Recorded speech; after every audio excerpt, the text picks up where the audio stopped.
India to the rest of the world. Now it's outside the subject matter, but I'd like you to comment what has come into India from, let's say, the Persian civilization and the other ones. Concepts, practices. There wouldn't be a Bollywood if there wasn't a Hollywood. I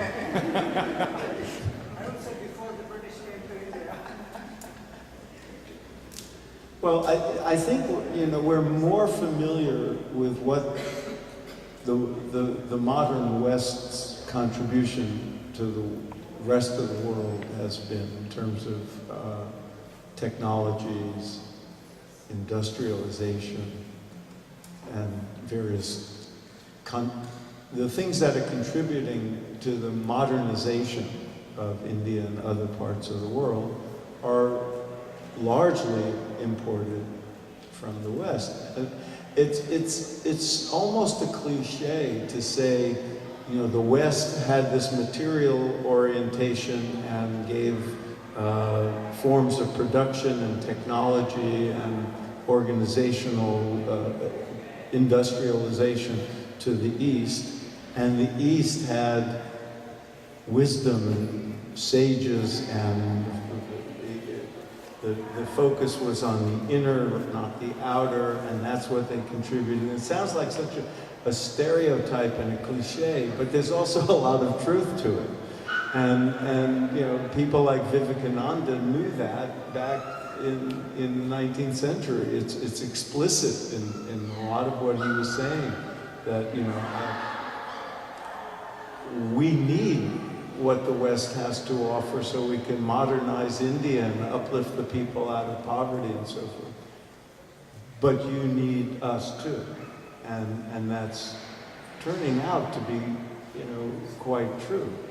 But the scientific method as we know it, now we know there were great scientists in India and great scientists in China long before Galileo and Newton and everything else, but the systematization of the scientific method and the modern, what we know of as modern science, is a great blessing to the world if we have the wisdom to use it well. And that's where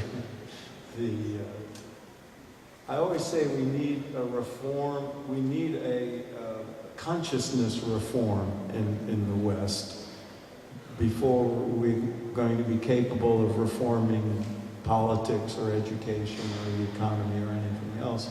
And that's why it's so important that the technologies and insights about human consciousness and human development that come from the great rishis become part of our culture. But it's also important that the East modernizes and so forth. So there's something about the link between North America and India that is deeply profound, and I just hope it hurries along before we get too late. So far as the subject I have under discussion, the West has given a notion to the Indian musicians as well as dancers in particular, that they should use the stage space more than they have been using in traditional forms.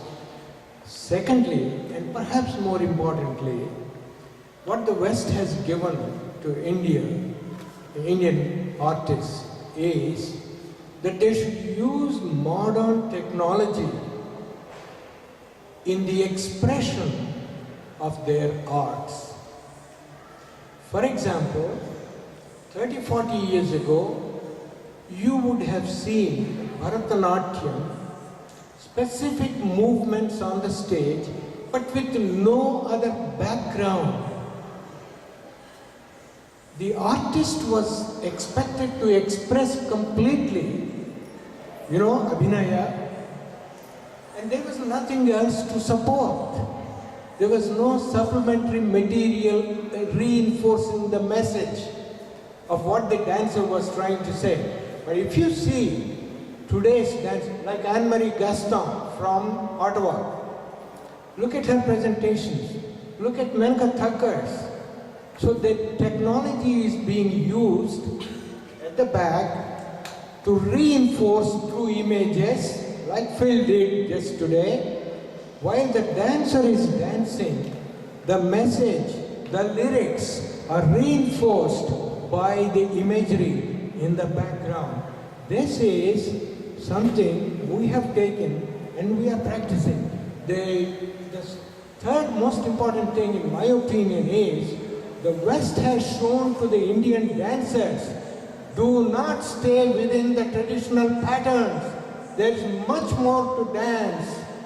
You have to take on modern themes. For example, women's condition. For example, environment. Interpret those, but use the same classic basic patterns, but tackle the new themes. So much so I could give you 100 creations of Mallika Sarabhai or Mrinalini Sarabhai or Chandralekha or Anita Ratnam in Chennai. She has a whole season that is called the other dance or the other form, that is modern dances, modern forms of expression. This is what the West has given. So it is a circular affair. Each one is learning from the other and enriching each other. I'll be delving